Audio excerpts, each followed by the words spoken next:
Welcome to Chaplaincy Alive. I'm Susan McDougal, a CPSB supervisor at the University of Arkansas for Medical Sciences. With me today, I have Scott Fleming, Missouri McPhee, and Arnold Porter in the Orlando area of the West Orange chapter of CPSP. These are the folks who organized one of the most smooth and welcoming plenaries that I've ever been to, the 27th plenary of the College of Pastoral, Supervision, and Psychotherapy. And we wanted to talk with you today about your vision and your goals when you began to organize this plenary. So one of the things that we thought was extremely important, not only following the events of last year with the Pulse incident, but also for the sake of our professional relationships in the greater Central Florida area, to really highlight what CPSP is all about, the capable people that we have as part of our membership, and also to truly give them a welcoming experience, one in which people could have the opportunity not only to process from being here, but also to learn and to grow and develop new relationships and truly live on the spirit of the covenant, which we all hold so dear. And so through that, we wanted to make sure that we had as much local commitment as possible, reaching out to all the local chapters within Florida, gathering as many resources as we possibly could, and as many people willing to assist as we could. At the end of the day, we had the resources met that we needed to have, and just putting everything together was not only a great strengthening exercise for our local community in Florida within CPSP, but also an opportunity for us to engage others within the community on a broader scale. I'm glad you brought up the incident at the nightclub there last year, because I've often thought of you all, not just professionally, but also personally, how you've been doing in the past year. Well, again, from my perspective, it's an ongoing healing process for me and for others. I was not affected on more of a personal level, but those around me, those who I at times spend time with, have been affected not only personally, but also from an extended point of view. They have friends, some who were involved in the incident as far as being down at the club, and then we have others who are being affected just by the incident and not having a trust to go out and enjoy themselves and be who they want to be and who they are with their friends. And so that has been a challenge. We have been walking families through this process over the last months. Some have been reliving this event over and over again and asking questions, why me, or why not me? That has been one of the toughest questions to help people understand survival remorse in dealing with this situation. And so it's an ongoing process. I think too, because of the ongoing local media, it's long since moved off of the scene of the national media, and they have moved on to what they qualify as more important events. But it's ever present here in our local community, because now there are lawsuits. There is the issue of the gunman's wife and her legal matters. And for me personally, the Orange County Sheriff, Jerry Demings, is a member of my church. And so from time to time, we still have to deal with the effects it has had on law enforcement personnel. And I think we have tried to reach out as chaplains when we see them in the community to pick up the tab for their meal or to give them a hug. And I think I'm going to either get shot or arrested one of these days for doing that. But so be it. We still try to extend ourselves and still try to show, to still have a compassionate presence in our community, and particularly with our law enforcement personnel. It is interesting how quickly we've moved on from the largest mass shooting in the United States, how it's so easily forgotten in the, stir of events around the country. But I have thought of you all many times, that you're still living it, you're still in it. And I'm sure everyone's thoughts are with you. So the community came to bat for you all in this organizing of the plenary. Talk about that a little bit. Nothing like blackmail, huh? But on a serious note, I think for us, a lot of this planning and pulling together of the plenary, we like to make relationships. We're very connectional people. Some might say a little too touchy-feely.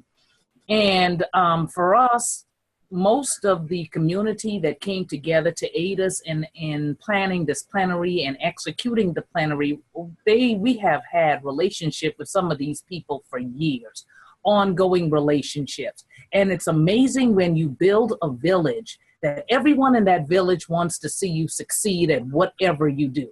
And so they always would give, whatever they have to ensure that you shine.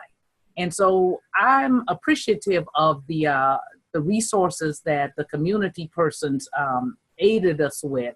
And particularly, we also, told them, look, what kind of work we do, and they have an appreciation for it.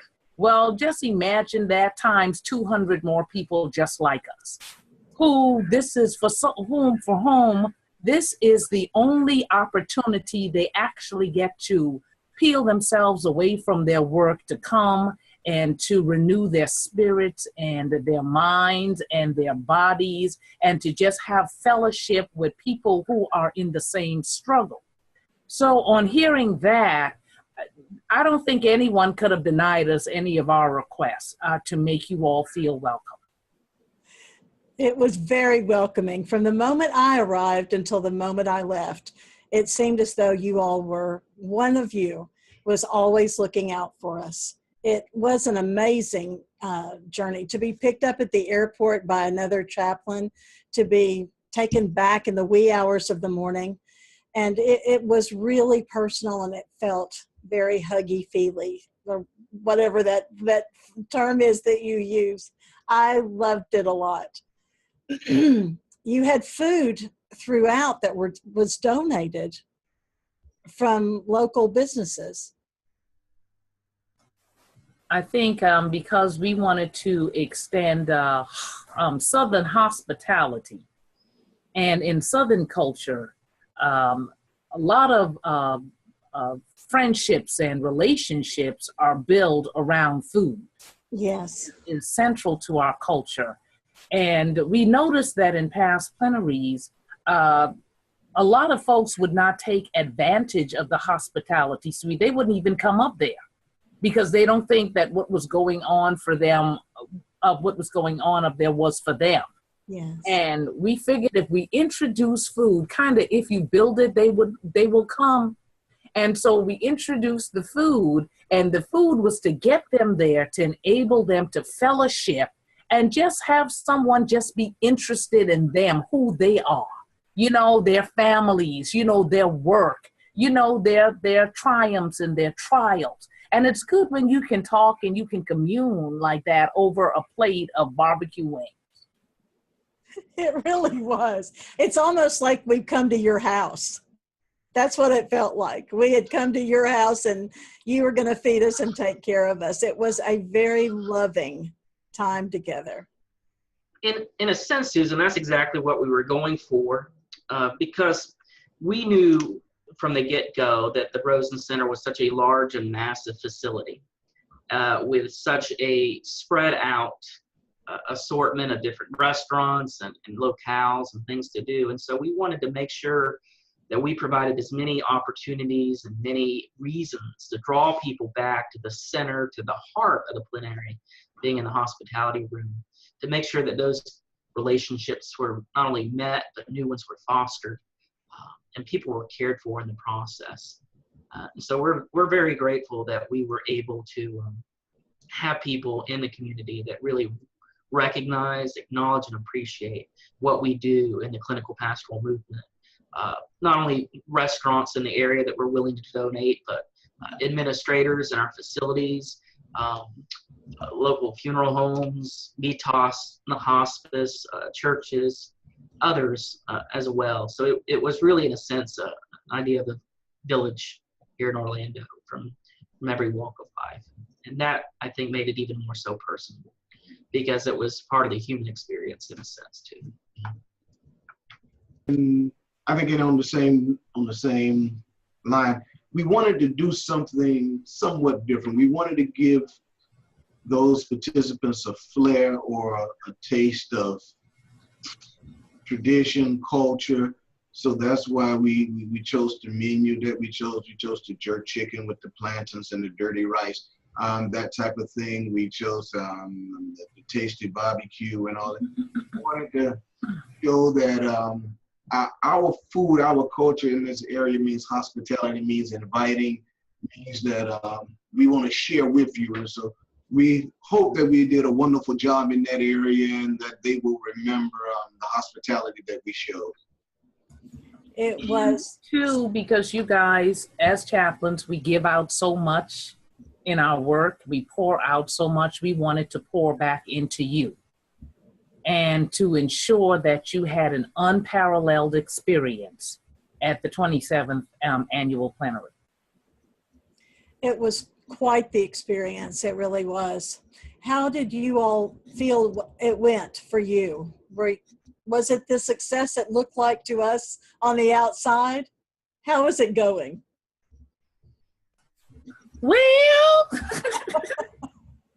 I think we feel that we wanted to do so much more for you all. Unfortunately, we were given the task or the privilege of planning this plenary only 4 months before the plenary. So we had to scramble and put things together. And so, I mean, you all feel like it was a success, and we are happy you feel that way, but we feel that, I feel personally, that we did not do all that we wanted to do and all that we could have done because of the time constraints in receiving the assignment. Well, I'm asking you to let that go and realize that from the outside, it looks so perfectly coordinated and pulled together and careful. And I could see that you all wanted so much for people to feel included. The hospitality room, I thought this year was a great success. So what's the best part of this for you all? Other than that it's over? Yeah, other than that it's over. Well, if I can say, this is my third plenary, and each one has allowed me to continue to foster relationships. And I felt more comfortable at this plenary than the other two, now that I'm starting to recognize faces and names and starting to build upon relationships, and people are beginning to see who I am as a person. I think that by allowing us to showcase our talents during this plenary has given people an insight of just myself, who I am as a person, and what I want to contribute to CPSP. So me personally, I think it was a success that I'm now beginning to see the workings of our organization. It does feel good, doesn't it, to start knowing who people are when they show up and having people greet you and know who you are. That's really, I guess, what it's all about. So what do you say to the next person who's organizing a plenary? What advice do you guys have? Oh, bless their hearts.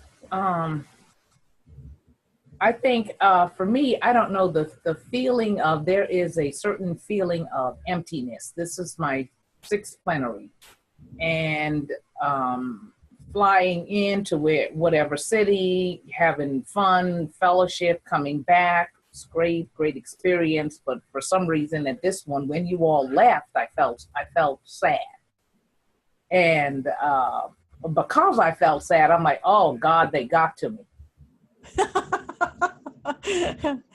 I'm like, yeah, we're family now. They have gotten to me.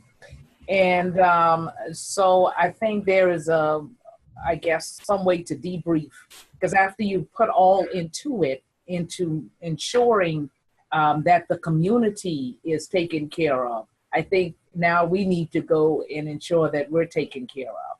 Yes. I think it'd be very hard to open yourself up and work as hard as you all did, and be as, not just in the organizing of it, but in the welcoming and accepting of everyone who got there so kindly and organized. It would be hard to have that end, because it must have taken so much work.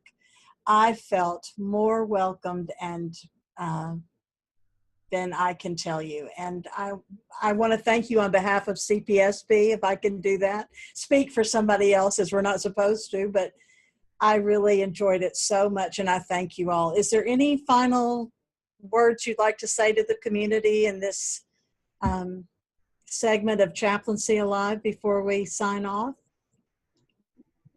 I think for me, I can just simply say, you always have a home in Orlando for a plenary. Just not next year.